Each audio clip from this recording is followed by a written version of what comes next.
Hmm. All right. Hello, hello. Chainsaw Man chapter 172 came out and yeah, the title of the chapter is Buzz Boom Chomp because there's a buzz of the chainsaw, there's a boom of an explosion, and then chomp of Pochita biting. So that's like a basic chronological order of what's happening this chapter. But anyways, the chapter starts with the crocodile fiend devil warning its host to jump. Because from what it looks like here, it seems like the crocodile and the human are two separate entities, and that the human is reacting to the crocodile. Um, but none of her associates heard her warning, so only the crocodile fiend is jumping. And Pochita chops the rest of them into tiny little pieces. The crocodile fiend kind of celebrates, but a little prematurely because Pochita also beheaded her. Uh, bu- But as Pochita is showering in their blood and guts and other organs, the leader of Division 6 shows up and sets off an explosion on Pochita, which is the boom part of the title of the chapter. Hmm. Uh, and Pochita is ganked by the Special Division 6, which seem to be composed of like a bunch of insects. Because we got the Centipede Devil, what looks like the Beetle Devil, and probably the Worm Devil. So the Centipede Devil just entangles Pochita while the Beetle Devil and the Worm Devil like are smacking him with their claws. Pochita is bleeding, and this guy, the commander of the division, kind of gets excited about the fact that they're making Pochita bleed. But that isn't really that much damage, as Pochita in the next page just chops all of them into pieces. And as Pochita does that, he makes a skewer of all of their heads and makes a pretty cool pose with him holding the ear devil's head front and center. I don't know if this is a reference to something. If I have to take a guess, I would say like maybe a Renaissance painting or whatever, but I can't tell what this is supposed to be referencing. But I do like this shot a lot. Oh, sorry, there's a mosquito near me. I do enjoy this shot very much. And I think Fujimoto's always done great with these like eldritch horror kind of monster designs. But anyways, Pochita takes a bite of the Air Devil, which is the chomp part of the title of the chapter. Uh and he just erases hearing entirely and ears from existence. So we jump back to Katana Man and Yoru. Ooh, fucking mosquito. All right. Sorry, there's a big ass mosquito floating around my head. Super annoying. But anyways, we jump back to these two who can't hear anymore because they don't have ears, which you need to hear. And the chapter ends with Yoru smiling at the fact that she no longer has ears. So, why is Yoru smiling here? It could be that she realized Fami's plan is working as intended, and she now gets to fight the real Chainsaw Man and possibly, reclaim some of her powers.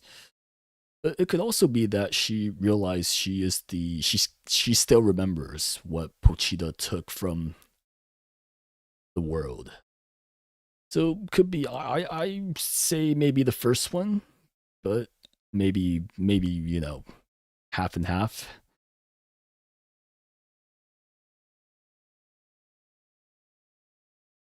And back to Pochita. So why is Pochita eating the ears devil? Hmm. All right. So first of all, I think it's possible that he's removing ears from the world to disrupt communication of the public safety sector, just because they're all communicating by radio, they're communicating by just words, spoken words in general. So I think that could be what he is doing. And Pochita has been, shown to be strategic in the past. Because, like, when he got blown to outer space, he removed his heart and threw it back, like, onto Earth. So it's not like Pochita is a dum dum. Pochita could also be just doing it to remove hearing people talk in general. Because part two, there's a lot of people talking, and for the most part, the stuff that they are saying to Denji isn't exactly truthful. They're either trying to hurt him, trying to manipulate him, just a whole bunch of stuff. So maybe in Pochita's mindset, he thought that erasing all noises could just be beneficial for Denji. Um, a more meta reason could be that Fujimoto just doesn't want to draw ears anymore because they are complex and difficult and very time inducing to do. Which is unfortunate for, all the ear fetishists out there. Or it could be that Pochita just eating them just for the sake of it, because it's not like he planned for these specific set of devils and things to be here. He's just reacting to what's happening around him. And if that's the case, he's probably going to devour every head that is on this shish kebab of, I don't know what this is. I guess that's his like intestine, his gut that turned into a stick. But anyways, if that's the case, it might be cool because we get to learn the devil things of these. We know this one was the pill bug, but we didn't know what this was. We don't know what this was either. Or this. This is a guy that's a man. So it doesn't really matter if he gets eaten or not. I guess if this guy gets eaten, people just forget that he ever existed, which would be sad for him and his family, but not particularly that impactful for the world. But anyways, it'd be cool to see him eat them one by one and then see the effect that it has on the world in real time. That'd be pretty cool to see. But yeah, where was I? Ba-ba-ba. Okay, so but as far as how calculating Pochita is right now, it's hard to say because he has said in the past that he can't really, hard to control himself at his full strength. And we kind of see that, right? Because in when Pochita is in his full Chainsaw Man form, in his full power, he has trouble speaking. He has trouble just moving like in a slow manner, chilly. But we see that the Pochita in Denji's mind, inside Denji, is very articulate. And even when he is, out as a weaker form of himself, he can speak perfectly, actually. He can have entire conversations with convoluted words with Makima in here. So it's questionable how much Pochita, like how much of what Pochita is currently doing is of his own volition. But at the same time, the last time we saw Pochita, he was kind of creepy, almost as if he's like mocking Denji for his failures. So it's kind of hard to get a proper read on what Pochita is doing right now or where his motivations are. But that's about the end of the chapter. Also, the newest volume cover is released, and this is different from most covers in that it's not a character just plastered like their face or their body like the cover. It's Nayuta, but she's kind of small compared to the background. And this has a lot of viewers, audience, readers kind of see this as like a confirmation of Nayuta's death, and that could be it. But at the same time, you got to remember that this volume only covers from chapter 154 to 164, so it could still be, a hint that she is really dead. Because if she were to die, she would be dead in the finale of the apartment fight, which would be chapter, I think, like 155, I want to say. But the recent, revolving sushi head scene, that's not going to be part of this volume.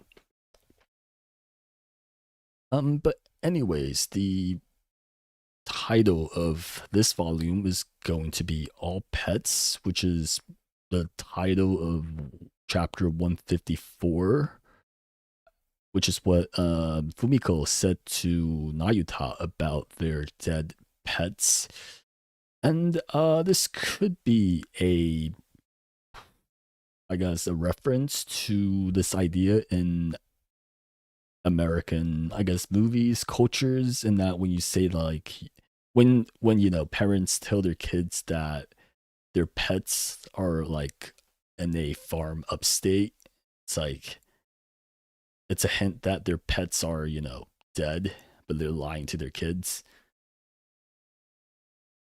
So it could be a hint that Nayuta is in fact dead, or just a nod that their pets are dead. As you know, the title of the volume is All Pets.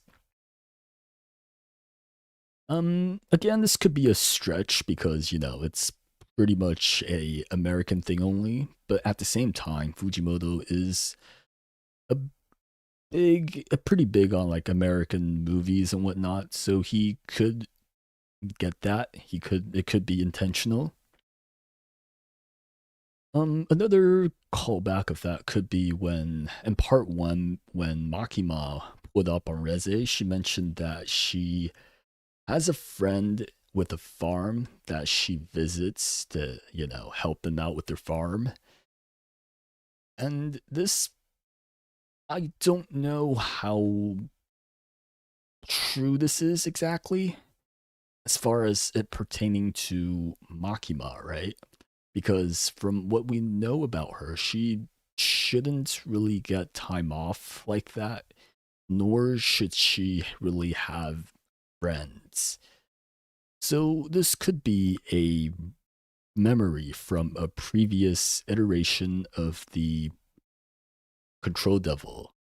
And Nayuta being on the farm is maybe a reference to that, of her perhaps being reborn at some point in the future and retaining this memory of working on the farm. I think that's a possibility. Or maybe it's like a show of Nayuta being back in hell because the background is just like very barren and playing, like contrary to our usual city background. But yeah, a lot of possibilities here. I think this is maybe the first volume cover to kind of zoom out on the character instead of just zooming way in as usual. Because usually we do have like a character and they would be like here, their body here, and then their like something like that. So this is definitely a departure from the norm. Um, but yeah. But anyways, that's about the end of what I got this week. Next chapter comes out in 2 weeks, so we're back on the bi-weekly schedule. And that's about it from me for today. Let me see, I got some volume, or I got some comments here. Fujimoto doesn't want to draw years. That's possibly true. All right, to be honest though, as someone who's been trying to learn how to draw lately, I don't think years are that difficult to draw. Like, I think you do like a this. All right, that's not a good one. So you do like this, right? And then you do like another sideline, color that, do a little dot, and that's a year. I don't feel like it's that hard. It's not the best looking one because I'm using like my mouse instead of a drawing tablet. But I think you can kind of just roll with it when it comes to years. Like, unless you're really attracted to pretty years, I feel like most readers aren't really paying attention to years in general. But who knows? Different authors have like their own standards of years. Maybe Fujimoto just doesn't like the way he draws his own years. But we'll see what happens because a lot of readers right now are predicting that in a few chapters from now, Pochita is going to start throwing up the devils that he consumed. Because I get it, because it's hard to see like the future of the series where every character is effectively deaf going forward and just can't communicate. It's hard to see like if Fujimoto can pull that off. Ba ba ba ba ba. Let's see. Cover reminds you of Goodbye Eri. Let me.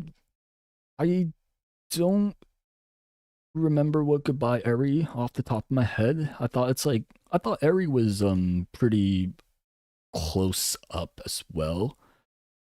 Let me see.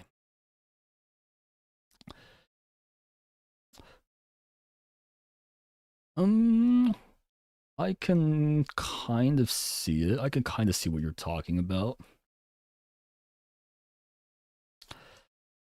I see the background is kind of similar, but I think Eri is like still kind of up in center, whereas Nayuta here is definitely more zoomed out than Eri is. but I can kind of see the idea, and the background color is semi there. Ba-ba-ba. Let's see. In Japan, people say the deceased go on a journey like a travel. They don't look like farms. Usually, there are not that many houses in the plot. Mm, I Yeah, I can see what you're talking about, but at the very least, I think that's like a Japanese countryside. Hmm. Ba-ba-ba.